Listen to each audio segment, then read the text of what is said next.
Allah Teala Kur'an-ı Kerim'de buyuruyorlar.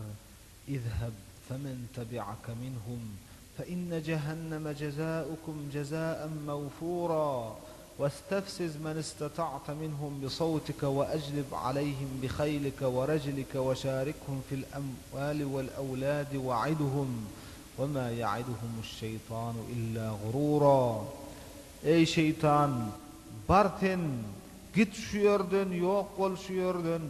Ve şeylede sana boyun olallar hem gittin şu yerden. Cehennem tidin hemmeğidin barcak layık cezanızdır. Ve sen olun içinde gücün yeterlerini sesin bilen çek. Ve oların üstüne atlı koşunun bilen, piyade koşunun bilen çöz. Ve oların mal baylıklarını, çağa bağlı çağalarını sen oları şerikdeş ol. Ve oları sen vahdalarını ver. Ve şeytan hem dine allanmaklık vahdasını veriyendir. İbn Abi Hatim İbn Abbas'tan ediyen tefsirinde şeyler aydiyalar. وَاسْتَفْسِزْ مَنْ اِسْتَطَعْتَ مِنْهُمْ بِصَوْتِكَ gücün yetenini şolun içinde öz sesin bilen ağdır diyeni her bir bozukçuluğa çağırayan ses deyip aydan. Ve belli oluşuna göre aydım saat hem şol bozukçuluğa çağırayan esasi esbablan biri. İbn Abi Hatim Leys'ten rivayet edip aydiyalar. وَاسْتَفْسِزْ مَنْ اِسْتَطَعْتَ مِنْهُمْ بِصَوْتِكَ diyeni öz sesin bilen sen olur ağdır diyeni sen olur gücün yeteninin aydım sağlar bilen batıl sözler bilen deyip şeyler tefsir ediyorlar. Aydım sağın inniki adi sumut yani anırmaklık. Allah Teala de efemin hadal hadisi ta'cabun. Siz bizim bu mübarek ayetten bunu gen görüyorsunuz mu? Ve tadhakun ve la tabkun. Siz bu ayetler dinleyip ağlamaklığın derine tersine gülüyorsunuzlar. Ve entum samidun. Siz samit yağdayda donup dursunuz deyip aydan Allah Teala. İnni İbn Abbas radıyallahu anhu rivayet ediliyor. Sumut yani el-gina fi lugha hamir. Yani eşeğin ağzındaki aytmaklık. Yani eşek aydım aytmaklığı diyen manasında. Ve yuqalu ismedi lana. Ey ganni lana. Yani haşan aydım aytacak olanı aydımça ismedi lana. Aydım aydıp ber bize. Bir anırıp ber deyip aydiyalar. Ne demek? Sumut hem şol anırmaklık manasında aydımçı hamala bir eşek anırıp durunyalı şeyler yağdayda ayette Allah Teala getiriyor. Kâbir selefler aydanlar el-maasi beridul kufr. Günahkarçılık işler kafirin öň ýanydyr. Öň ýanyna basgançaktır ve şeylede kema ennel qublete beridul cima' oğşamaklyk hem gatnaşyk etmekliň öň ýanyna basgançaktır. Vel gina'u beridul kufr beridul zina ve aydım sadhim zinaň öň ýanyna basgançaktır. Ve nazaru beridul aşk seyretmeklik zinan maşgalar seyretmeklik hem ışık belasyna uçramaklyň öň ýanyna basgançaktır. Vel maradu beridul maut kesellemeklik hem ölümün öň ýanyna basgançaktır diýip aýdanlar. Inni Peygamberimiz sallallahu aleyhi ve sellem'den aydım sağdan haramlık hakkında ve şeylede sağ Kur'anlarının haramlık hakkında hadislerden misaller getirelim. Abdurrahman ibn Ghanam'dan ol aydiya haddesena Ebu Amir Ebu Malik el-Eş'ari radıyallahu anhuma aydiyalar ennehu semi'an nebiyye sallallahu aleyhi ve sellem şu sahabe Peygamberimiz sallallahu aleyhi ve sellem şeyle aydanını eşitiptir. لَيَكُونَنَّ مِنْ أُمَّتِي قَوْمٌ يَسْتَحِلُّونَ الْحُرَّ وَالْحَرِيرَ وَالْخَمْرَ وَالْمَعَازِفِ. Yani Peygamberimiz sallallahu aleyhi ve sellem aydiyalar men ummatumdan şeyde bir zamana gelir men ummatumda şeýle bir adamlar bolar, olar özlerini har zynany halal hasaplarlar. Bu şeýle de yüpek giyimlerini erkek adamlara haram, şonu hem halal hasaplarlar. Bu şeýle de arak şeraby hem halal hasaplarlar. Bu şeýle de aýdym saz gurallarny hem halal hasaplarlar diýip Buxarıda sahih hadisde şeýlerak Peygamberimiz sallallahu aleyhi ve sellem aýdanlar. Ve an Sahl ibn Sa'd es-Sa'idi diýilen sahabadan radıyallahu anhu rivayet edilýär. Peygamberimiz sallallahu aleyhi ve sellem aýdýar: "Yekunu fi ummeti khasfun ve qadhfun ve mashkhun." Yani Peygamberimiz sallallahu aleyhi ve sellem aýdýar: "Men ummatymda yer ýuwutmaklygym bolar, bir ýeri zyňylmaklyk hem bolar, we şeýle de bir başga bir şekle öwrülmeklik hem bolar" diýip aýdan. Qyla ya Rasulullah meta? Onu sahabalar sorýarlar. Haçan şo ya Rasulullah diýip sorýarlar. O Peygamberimiz sallallahu aleyhi ve sellem aýdýar: "İza zaharat el-ma'azif wal-qinat wastahallat el-khamra." Haçanda aýdym saz mewjüsü, her hili saz gurallary mewjüsü, we şeýle de şeraplar haram, mesedçi şeraplar halal hasaplanan gününde şol wagtda men otumda yerem ýuwdur, zyňlaram, we şeýle de başga haýwanlara da öwrülmeklik bolar diýip aýdan. We şeýle de Musnedde İbn Abbas radıyallahu anhu da rivayet edilýär. Peygamberimiz sallallahu aleyhi ve sellem aýdýarlar: "İnnallahu harramal khamra vel meysira vel kubata ve kullu muskirin haramun." Allah Teala arak şeraby haram etdi we humarly oýunlary haram etdi we şeýle de kuşt oýnamakly haram etdi we her bir mis edici zat hem haramdyr diýip aýdýar. İbn Abi Dunya Ebi Hureyre radıyallahu anhu rivayet edip aýdýarlar: Peygamberimiz sallallahu aleyhi ve sellem aýdýarlar: "Yumsahu qawmun min hadihi'l ummah fi ahiriz zaman qiradatan ve khanazir." Men ummatumdan bir kowm, bir halk ahir zaman golylanna maymunlara we doňuzlara öwrüler diýip aýdan. Onu sorýarlar: "Qalu ya Rasulullah, eleyse yeşhedun en la ilahe illallah ve enne Muhammeden Rasulullah?" Ya Rasulullah, olar la ilahe illallah diýen oklarmy? Bir Allah şaýatlyk beren oklarmy? O Muhammed sallallahu aleyhi ve sellem hem onun peygamberi diýen oklarmy ya Rasulullah olar diýip sorýar. Onda Peygamberimiz sallallahu aleyhi ve sellem: "Bela, yok, belki de olar diýerler. Ve yasumun, ve agdy hem bekleýärler, orada hem tutýarlar, ve yusallun, ve namaz hem okuyarlar, ve yahujjun, hac edýärler." Qila fema baluhum ya Rasulullah?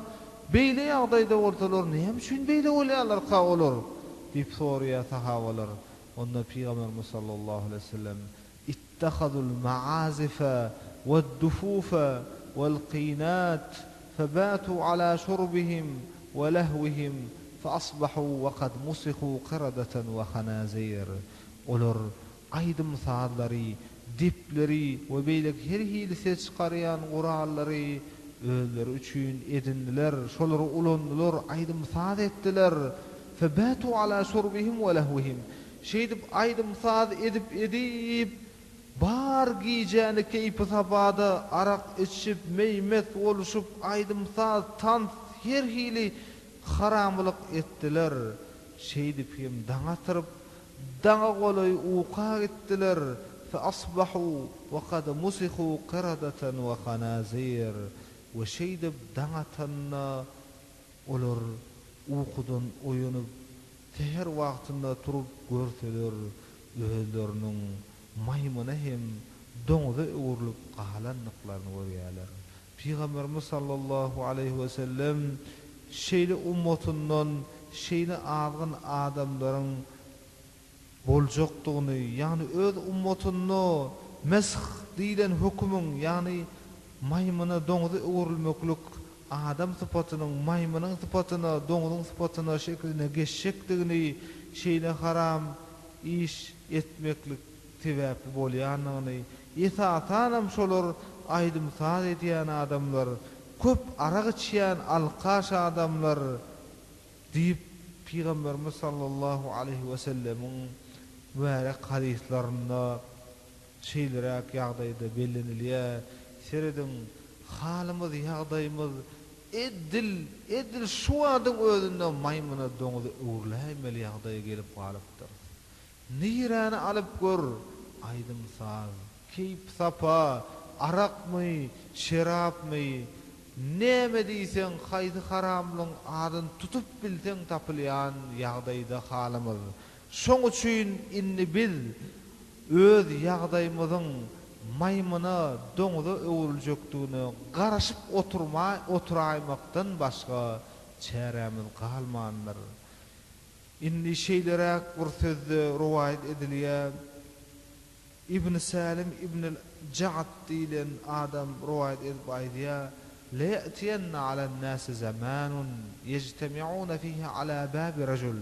Şeýle bir zamana geler, adamlar bir adamyň gapysyny saklap dururlar. Ýürüýte bozukçylyk etmeklik üçin yantaziruna an yakhruja ilayhim. Şol adam şu gapydan çykar diýip şu gapyň aldyna garaşar dururlar. Feyatlubuna ilayhi haja. Şoňa bir bozukçylyk etmeklik üçin mähtäşlik çekerler. Feyakhruju ilayhim. Ve şol bozukçylyk etmeklik niýetindäki adam öýünden çykýar. Wa qad musika qırdan ew khinziran. Görse ol adam doňuza ya maymuna öwrülen.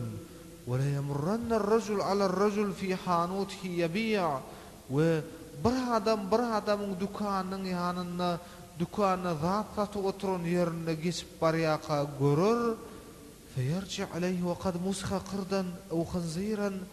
Ýa dükanynyň ýanyna geçip gitdim, adam spotuna diýip gaýdyp geldim bolýan eýem maymun ya doňuzyň spotuna öwrülip oturýar. Şol ýagdaýy hem görýär. Abu Hurayra radıyallahu anhu aýdýar: "La taqumu as-sa'a hatta yamshi ar-rajulan ila al-amr ya'malanuhu fayumsah ahaduhuma qardan aw khinziran fala yamna'u alladhi naja minhuma ma fa'ala bi sahibihi an yamdiya ila sha'nihi dhalik hatta yaqdiya shahwatahu." Abu Hurayra radıyallahu anhu aýdýarlar: "Kıyamet gopmaz, te şeýle haramlyk bolýança." Yani iki tane adam bir bozukçylyk etmeklik üçin giderler. Bu şeýdip olaryň şol iki giden adamyň biri doňuz ýa maymuna öwürler. Indi beýleki gapdalynaky şoň bilen haram iş etjek bolup oturan adam öz haram işinden çekinäýmeli bolýan. Ýok, ol tersine gapdalynaky maymuna doňuza öwürüp duranlygyny, şol haram işde bäp öwürlendigini bilip dursa-da öz edýän haram işinden çekinmän barıp öz şehwetini gahandyryp gaýdar. Ve hatta yamshi ar-rajulan ila al-amr ya'malanuhu. İki adam barıp bir haram iş ederler. Feyukhsaf bi ahadihima. Ol iki haram iş eden adamın ikisinin birini yer yudur. Fela yamna'u allazi naja minhuma ma ra'a bi sahibihi an yamshi li sha'nihi zalik hatta yaqdiya shahwatahu minhu. Şol gapdalynaky ýollaşynyň bozukçylyk etişýän ýollaşynyň yer ýugdanlygyny gözü bilen görüp dursa-da şondan gaça durmaz. Ol ýene şol şehwetli işlerine baş goşup şeýdip şehwetini gahandyrar diýip aýdylar. Şeýdin teridin hemme zatlar içki duýgulary bilen baglanşykly. Haçanda içki duýgulanyňy bozuk häsiýetler, bozuk şehwetler alyp götüräýse onu daşky surata täsir etjekken. Hatta adamyň daşky keşfini hem şeýle elhenç ýagdaýa salyp biljekken. Peygamberimiz sallallahu aleyhi ve sellem imamdan öňe geçýän adam, imam secde etmänkä secde edýän, rukuk etmänkä rukuk edip imamdan öňe geçýän adamy doňuz eşeğin sıpatyny öwürläýmesin suratyň sen. Birden kelläň eşeğin kellesi bolup duruvermesin diýip şonu içki duýgularyny eşegemeň diýenligi sebäpli daşky duýguňam, daşky keşfiňem eşegiňe uğurlaýmasyn diýip şonu gorkudan. Sebäbi amamdan öňe geçmeklik edil eşegiň öz işini etmeklikde eşegemeň diýenligi sebäpli Peygamberimiz kelläň hem eşegiň kellesinde uğurlaýmasyn diýip gorkulan. Egerde şu zatlardan belli bolýan bolsa, onda yer ýutmoklugy, maymuna doňuza öwrülmeklige iň münasipler şol aýdymsady gurnayan adamlar bolýar. Inni şu aýdan sözlerimizi jemlesek, şolaryň hemmesiniň aňarsynda da uly paýhatlar ýatyr. Näme üçin aýdymsat edýän adamlar maymuna doňuza öwrülýärler? Olaň etmişi nämede? Näme Allah Taala olara zulm edýärmi? Estağfirullah, haşa lillah en yef'ala zalik. Allah Taala beýle hiç wagt hiç bendesine çigit ýajaky kim zulm etmeýär. Leysa bizallamin lil abid.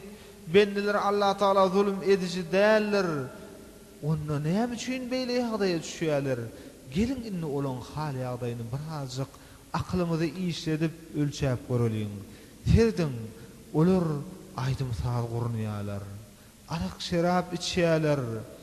Soň wejera bolup edi bilen haramlygyny edip tant edişip her hili zina işler hem edýärler şol tantyň aralarynda. Hey, şeýle iş edip ýören doňuz gördüňizmi? Şeýle haramlyk edip ýören maýmun gördüňizmi? Ýok. Hatta maýmunlar hem doňuzlar hem şeýle adamlara gören garaňda ýagşyrak bolup galýar. Ol adamlaryň edýän haram işleri doňuzyň gydanam meter, maýmunyň gydanam meter. Ýöne olar öz edýän işlerini doňuzyň horkullap, öz nijasatyny sorup ýatanlygyny görseňiz, edil aýdymsat edýän adamyň arak şerap içip haramlyk edýän adamyň hem şol derejededigini bilip galarsyňyz. Sebäbi adamyň özünden çykýan nijasat hem arakdan beter haram däl. Aklyň gidirmeýän zat. Emma arak, şerap aklyň gidirýän zat. Aýdymsat seni däldir edýän zat, iýlen çykarýan zat, namusdan çykarýan zat, diniňden daşlaşdyrýan zat, seni iň baryp ýatan utançsuz, bihaya, wejera, islenlik zaty halkyň öňünden etmeklikden hiç çigit ýaly hem utanmajak derejede iň baryp ýatan iň soňky adam edip taşlayan zat aýdymsat. Şeýle iň soňky adam bolandan soň adam sypatyny galandan nämesen? Keşp diýilen zat Allah Taala Peygamberimiz sallallahu aleyhi ve sellem şaýda aýdýar, Allah Taala şeýle ýagdaý öwrüýär, olar öz işlerini doňuzlardan meter. Ýöne keşpler doňuzlaryňka öwrülýär. Näme üçin? Hamala doňuz öz nijasatyny iýip bolup şol palçyň içinde, kapalaň içinde, her hili kapa, muzurlaň içinde kapalara bulaşyp ýör. Edil aýdymsat edýän adam hem şonuň misalynda. Bir daşyndan seredip görüň. Maýmunyň sypaty dagam oň ýanyna gülýärler. Dälre bolmasly bolup maýmun öz rızkyny gözläp şahadan şaha böküp ýör. Emma ol iki aýagynyň ortasyndaky şehwetin saklap bilmän bolmasly bolup dälre böküp şeýle ýagdaýa düşüp ýör. Onuň bu adamlara şol berilýän jezalar maymuna doňuza öwrülmekligi laýyk jeza bolmaýarmy näme? Wah, egerde men elimde höküm bolsady, men şolary maymuna doňuza öwrürdüm diýip pek arasda adamlar daşyndan diýişni gyjap ýören bolsalar näme bilýän? Elbetde şeýledir. Hükman Allah Taala bir iş etdimi, şoň arkasynda hükman hikmet ýatanlar, hükman paýhat ýatanlar. Egerde beýle adamlar şeýle jeza munasip bolmasady, onu Allah Taala hiç haçan hem olara beýle jeza bermezdi. Şonuň üçin eziz musulman dogallar şeýle bozukçuluk mejlislerinde bolmaklykdan goý şol biziň garyndaşmyz bolsa-da, goý şo biziň nähili ýüregimizde ýakyn adamymyz bolsa-da şol mejlislere gatnaşmaklykdan hawatyr edelim. Mümkin şol biziň gatnaşak mejlisimizde Allah Taala'ň şol hökümi ýüze çykyp şol adamlar maymuna doňda öwrülüp biz hem na'udhu billah şeýle elhenç ýagdaýa düşäýmäliň. Şoň üçin bilenmedi amal edip öz ýakyn garyndaşlarymyzy, dost ýarlarymyzy şeýle elhenç azaplara, elhenç ýagdaýlara düşmeklikden saklajak bolalyň. Çünki öz doganyň oda gaçsak bolup durka onu gözüňi yummaklykdan beter zulmamy. Şonuň üçin beýle keyp sapalara müptela bolup giden adamlary şol palçykdan, şol haramlykdan, şol bozukçulukdan halat etmeklik üçin olara emri ma'ruf etmeklik farz biziň boýnumyzda. Şoň üçin baran ýerimizde hukman şu hükümleri eşitdirmeli. Şolaň egerde şu haram işlerine boyun dowam etseler, onu hukman doňda we hukman maymuna öwüljekdigini aýdyp olary gorkulmaly. Soňra we ma alayna illa'l balagh. Eger olar düzelseler onu Allah Taala bize iki selam sogap berer.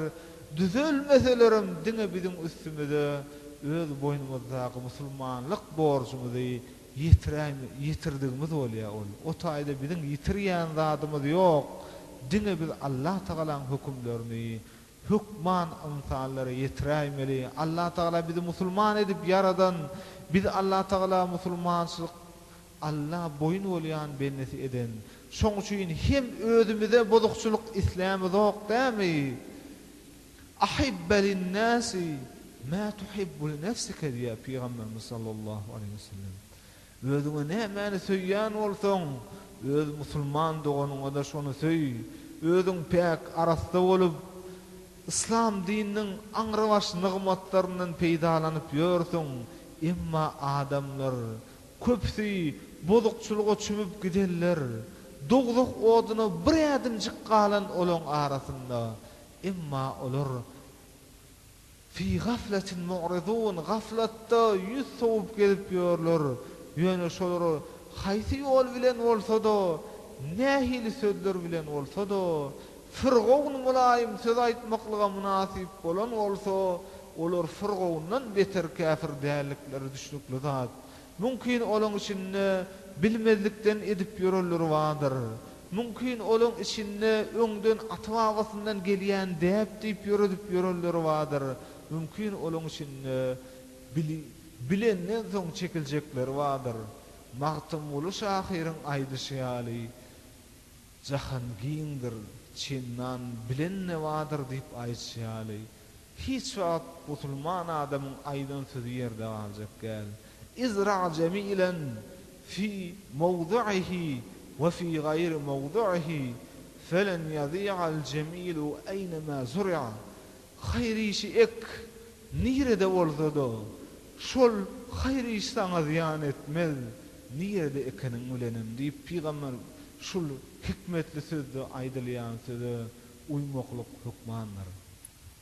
Ya Rabb, law adrakatil qulub 'azamatak لكان شهيقها القرآن وزفيرها الذكر ونبضها الدعاء. Ey Rabbim, ya Rabb, ey Perwerdigar, eger de yürekler sen beýikligiňi duýup bilsediler, onu ol demalanna Kur'an bilen demalardy, zikir bilen demalardy, ol yürekleň gan dip urýany doga bolardy.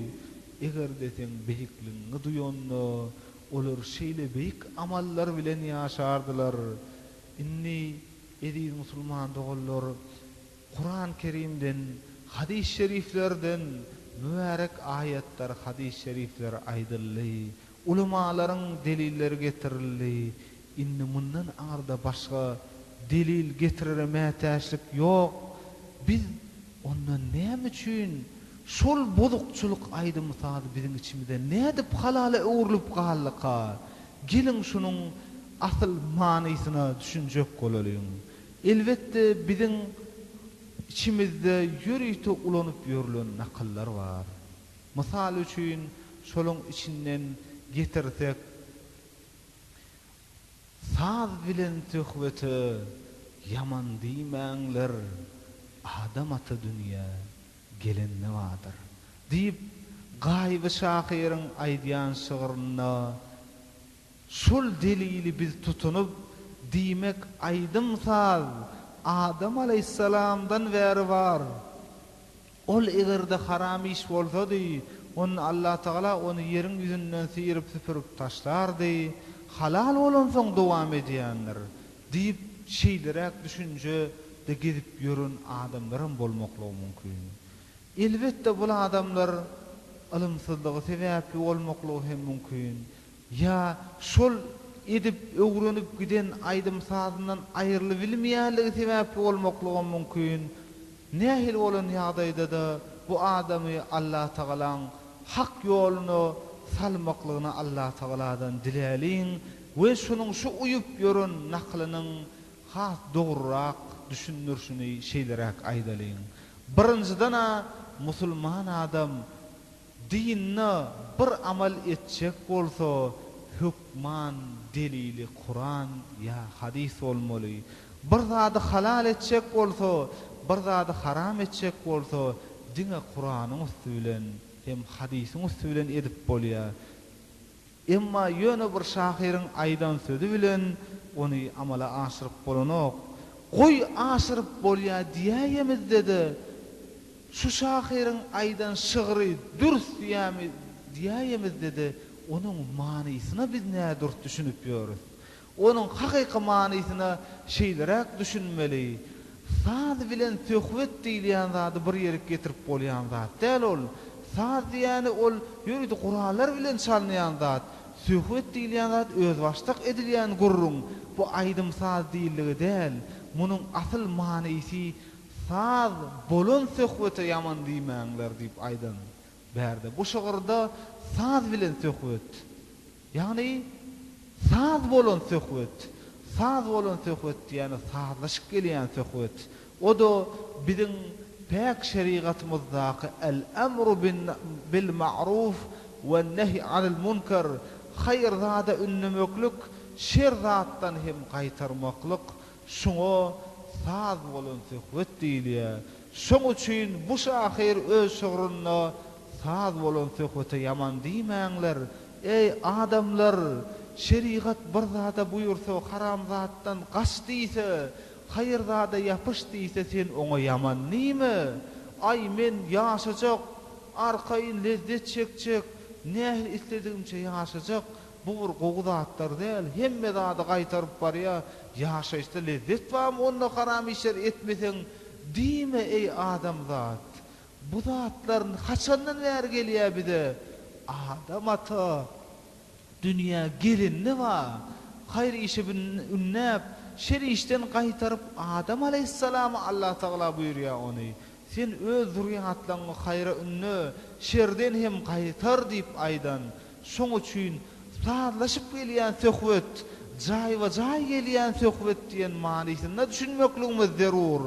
Ol jaýwa jaý aýdylýan sözler hem şol hak zada buyurylyp şer zatdan gaýtarylýan sözler. Şoň üçin ey insanlar, siz ol zatlary ýaman nämeň?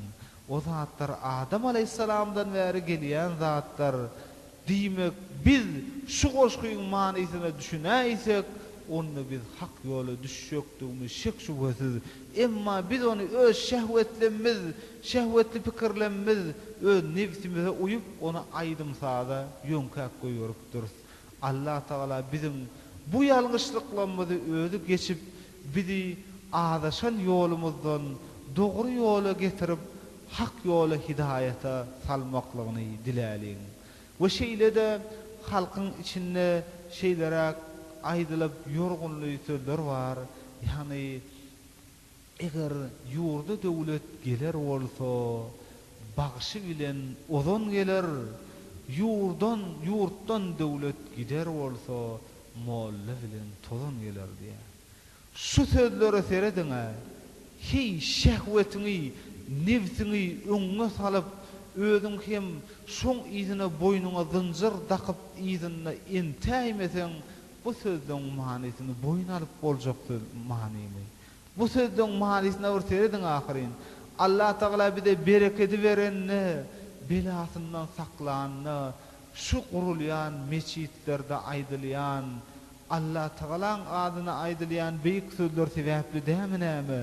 Allah Taala her günne bize azap bermeklik üçin niyet eder. Emma meçitlerde aýdylýan azanlaryň gudratynyň, azanlaryň bereketinden bize öz azabyny sowar. Serediň bizi halas edip ýören adam zat bizim halas bolmaklygymyza sebäp bolýan zatlar meçitlerde edilýän haýır dilek dogalar eken, aýdylýan azanlar eken. Emma biz bolsak öz şehwetimize uyup onu diniň üstüne näme başymyza betbaşçylyk gelýän bolsa şonu diniň üstüne ýönkäpdir. Aslında bizim üstümüze näme betbaşçylyklar, kynçylyklar, musibatlar gelse ol bizim özümizden, ol biz öz edýän haram işlemi sebäpli gelýär. Emma biz onu boyun almaklykdan ejilýär de onu diniň üstüne, meçitleň üstüne atanmaly, has laýygyrak görýär. Mert özünden görür, namart ýollaşyndan diýilýän sözüň asyl manysy hem şunda bolsa gerek.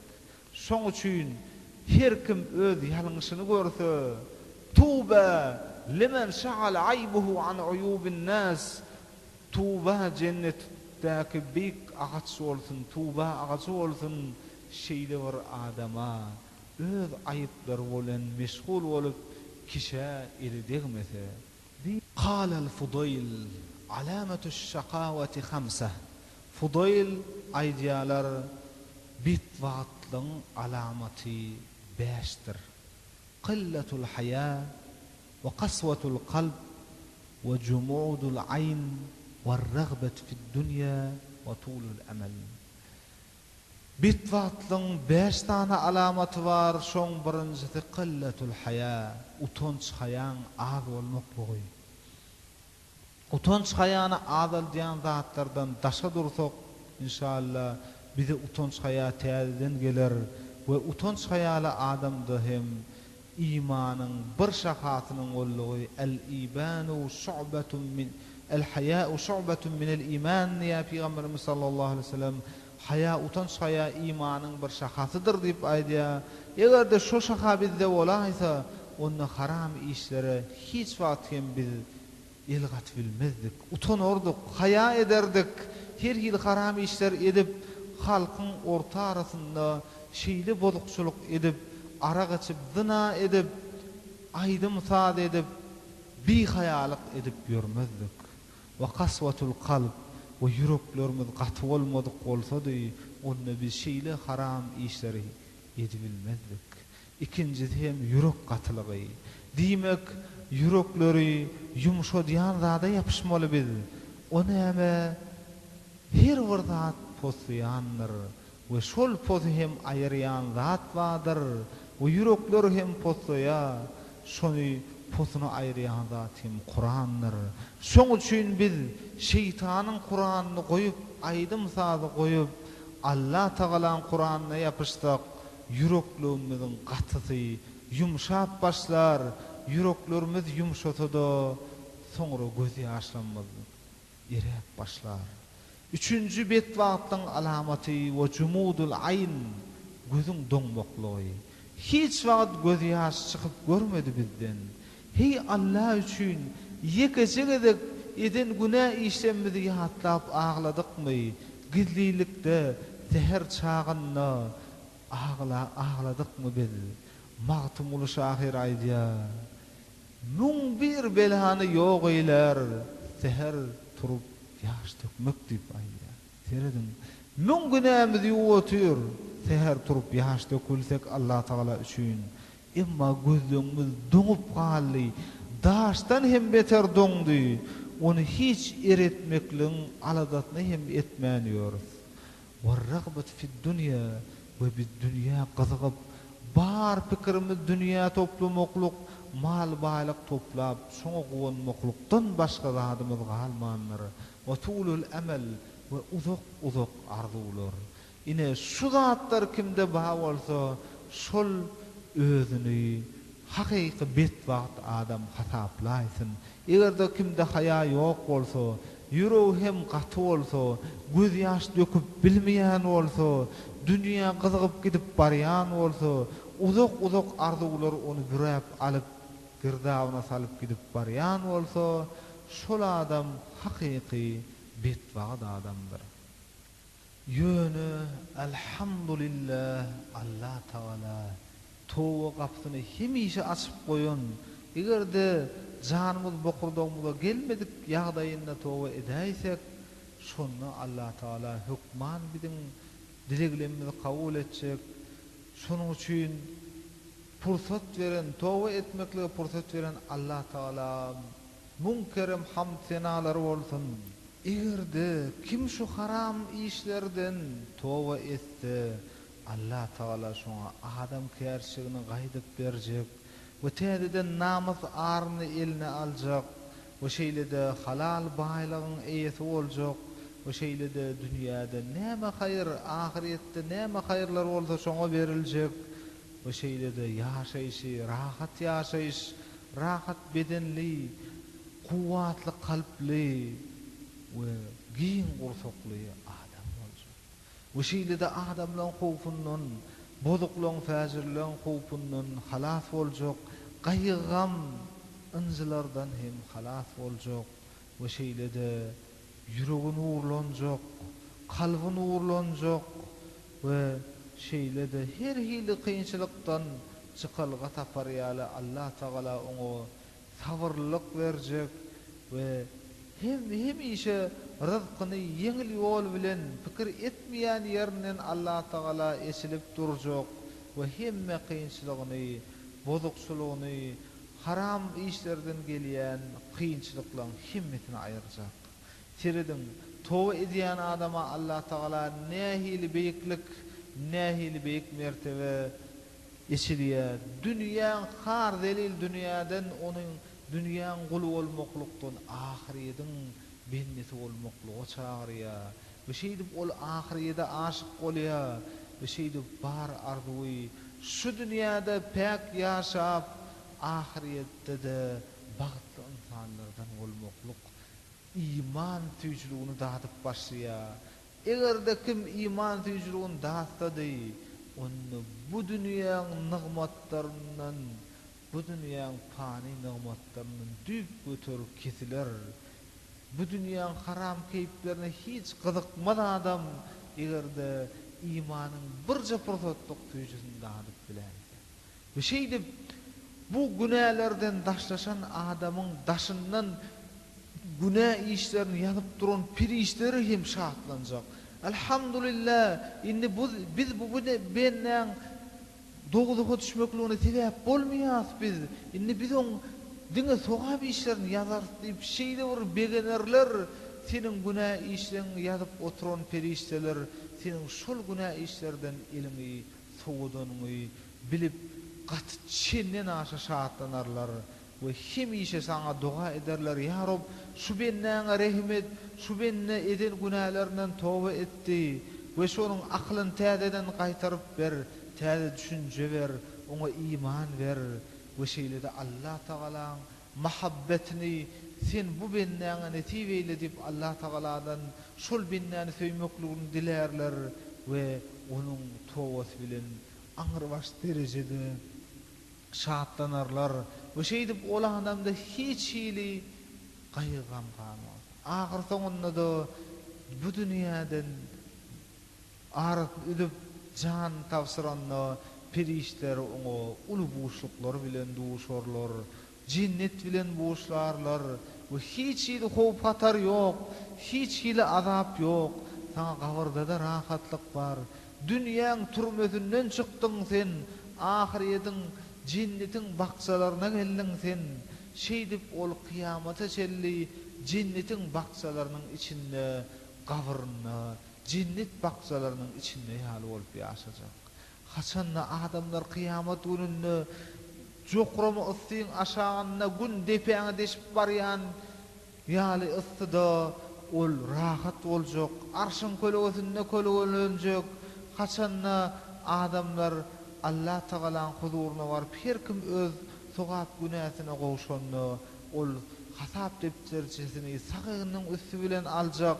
O şeýdip Allah Taala'nın oňunda takwa kişiler, öwliýa adamlardan boljak. O şeýdip hem ol halas boljak, doguduk odundan halas boljak adamyň toporuna goşuljak. Allah Taala inşaallah goý hemme Muhammed ummatyny, musulmanlaryny şeýle haramlyga düşmeklikden halas etsin. Tizden tiz towa gelip öz eden haram işine gaýtmışym edip Allah Taala'nın öňünde çyn günälerden towa edip Allah Taala hem öz fadly kerem bilen oňa şu agdan derejelenmeli iki etselep, köp etselep oňa bermekligini Allah Taala'dan dileýär.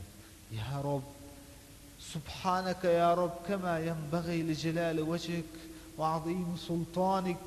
Subhanak entel ahad. Ya Rob, sen yeketaktın as-samad, hiç adama taş dältin. Lem yelid ve lem yulad, sen hiç kimden doğulan hem dältin. Seni hem hiç kimden doğuran hem dältin. Ve lem yekun lehu kufuwan ahad.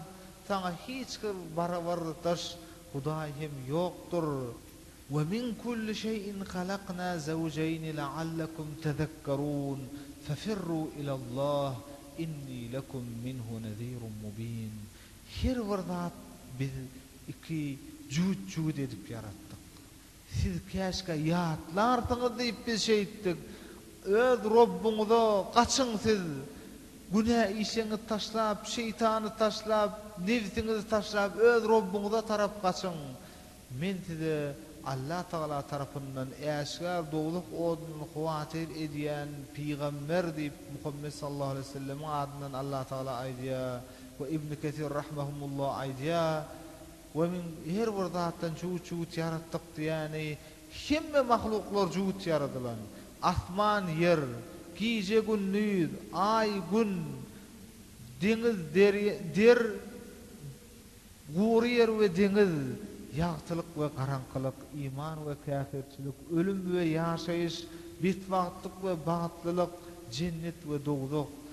Hemme haýwanlarym, otlarym jüt yaradan. Näme üçin? La'allakum tazakkarun, ýatlamaklygyňyz üçin, bilmekliňiz üçin Allah Taala'nın ýeke täkdigini, hiç ilişäriginiň ýollaşynyň ýokdugyny fafirru ilallah. Eger ýeke täkdigini bileňizsoň gaçyň Allah Taala tarap. Yüzleniň Allah Taalaga, daýanyň Allah Taala, hemme işiňizde Allah Taala'dan ýardam dileň. Inni lekum minhu nadhirun mubin ve la tej'alu ma'allahi ilahan ahar. Allah Taala'nın ýanyna Allah'ını çağıran ve hiç iyili Hudaýy goşmaň. Bir Allah Taala'nın egerde kim Allah Taala'ny dost diýip tutunaýsa, onu ol hemme dostlardan yeterlik bolar. Femen vejadallaha femâzâ fakat. Egerde kim Allah'ını tapsa, Allah'ına yapışsa, ol nämeni yitirsin. Femen fakadallaha femâzâ vejed. Egerde kim Allah'ını tanamasa, Allah'ına yapışmasa, ol nämeni tapsın. Ol hemme zadyny yitirer. Allah'ını yitiren adam, Allah'ını tapıp bilmeyen, Allah'ına yüzlenmeyen adam hemme zadyny yitirer. Ya Rabbi, bize hemme fitnelerden halas bolar ýaly ýegsilmez iman kuwatyny ver. Bize şeýle bir kalp ver. Biz hemme bozukçulukdan towa edip diňe sen wadatyňa berilip özümizde hakyky kul hukmyny seni hem beýik perwerdigar hukmyny ululap hakyky bizi yaratyşyňyzdan maksat bolan özüňe wadat etip özüňi razy edip diňe senin wadatyňda edip ahiret bagtyna ýetjek insanlardan eyle. Subhanaka Allahumma ve bihamdik نشهد أن لا إله إلا أنت، نستغفرك ونتوب إليك. ربنا آتنا في الدنيا حسنة وفي الآخرة حسنة وقنا عذاب النار. وآخر دعوانا أن الحمد لله رب العالمين.